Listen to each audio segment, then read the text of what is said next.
நண்பர்களே, இப்போ நம்ம பார்க்க போகிறது வந்து புசு புசுன்னு பூரி தான் பார்க்க போகிறோங்க. அதுக்கு வந்து ஒரு அரை மணி நேரத்தில் நம்ம பூரி ரெடி பண்ணிடலாம். அதுக்கு நான் வந்து 2 கப்பு கோதுமை மாவு எடுத்து வச்சுக்கிறோம். ஒரு 1/4 கப்பு ரவை, உப்புமா ரவை. இது வந்து சர்க்கரை ஒரு அரை ஸ்பூன், உப்பு அரை ஸ்பூனு, எண்ணெய் வந்து 2 டேபிள் ஸ்பூன் எடுத்து வச்சுக்கிறோம். இப்போ இதெல்லாம் நம்ம சேர்த்து நல்லா பிசைஞ்சிக்கலாம். பூரிக்கு பாருங்க, பாத்திரம் எடுத்து பாத்திரத்தில் சேர்த்துக்கலாம். பாருங்க, 2 கப்பு சேர்த்திட்டுங்க கோதுமை மாவு. இப்போ வந்து ஒரு 1/4 கப்பு ரவை, அதுக்கப்புறமா சர்க்கரை ஒரு அரை ஸ்பூனு, அதுக்கப்புறமா உப்பு அரை ஸ்பூனு. தேவையான அளவு பார்த்து சேர்த்திக்காங்க. அதுக்கப்புறமா எண்ணெய், இது நம்ம சிப்பே சேர்த்திக்கலாம். 2 டேபிள் ஸ்பூனுக்குது. பாருங்க, எல்லாம் சேர்த்திட்டு நல்லா மிக்ஸ் பண்ணிக்கலாம். இதெல்லாம் மாவுல எல்லாம் போய் நல்லா மிக்ஸ் ஆகட்டும். அதுக்கப்புறமா நம்ம தண்ணி சேர்த்து பிசைஞ்சிக்கலாம். பாருங்க, இப்ப தண்ணி சேர்த்துக்கலாம்.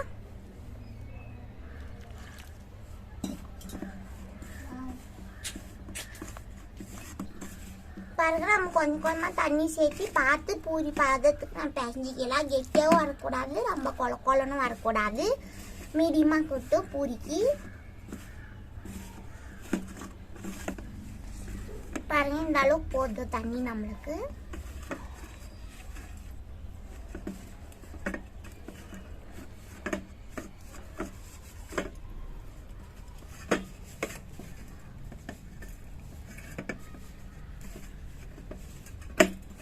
பாருங்க, நம்ம எல்லாமே நல்லா பிசைஞ்சாச்சு.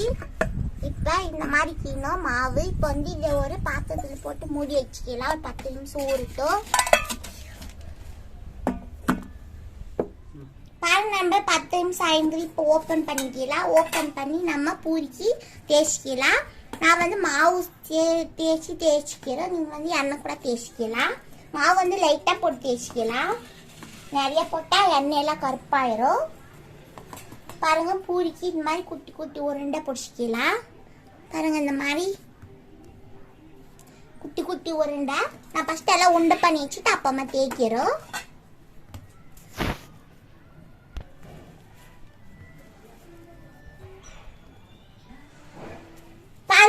நம்ம எல்லாம் உண்டு பூசிட்டுங்க. இப்ப நம்ம வந்து தேய்ச்சிக்கலாம். பாருங்க, இந்த மாதிரி நைஸா பண்ணிக்காங்க.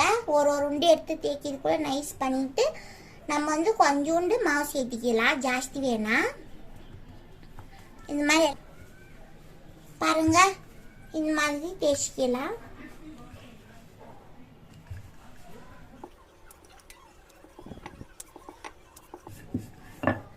பாருங்க, இந்த மாதிரி தேய்ச்சி இந்த மாதிரி வச்சுக்கலாம்.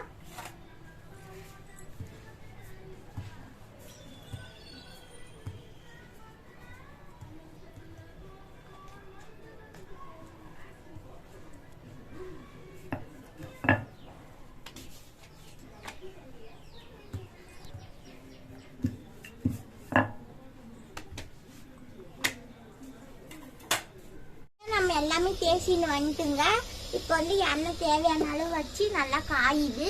எண்ணெய் நல்லா காயிட்டோம். மெயினாக பூரிக்கு வந்து எண்ணெய் நல்லா காயணும்.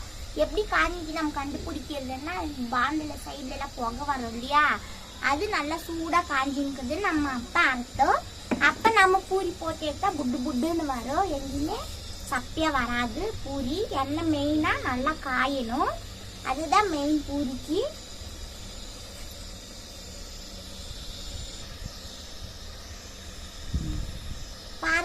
பாருங்க நண்பர்களே, எண்ணெய் நல்லா காஞ்சிக்குது. இந்த கட்டத்துல பூரி போட்டுக்கலாம். பாருங்க, எண்ணெய் நல்லா காஞ்சிங்கனால புட்டு புட்டுன்னு வருது.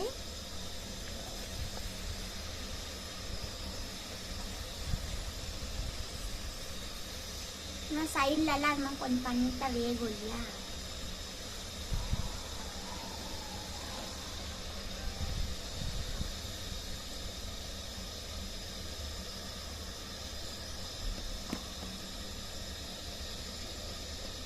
எண்ணெயெல்லாம் வடிஞ்ச பின்னாடி நம்ம பாத்திரத்தில் சேர்த்துக்கலாம்.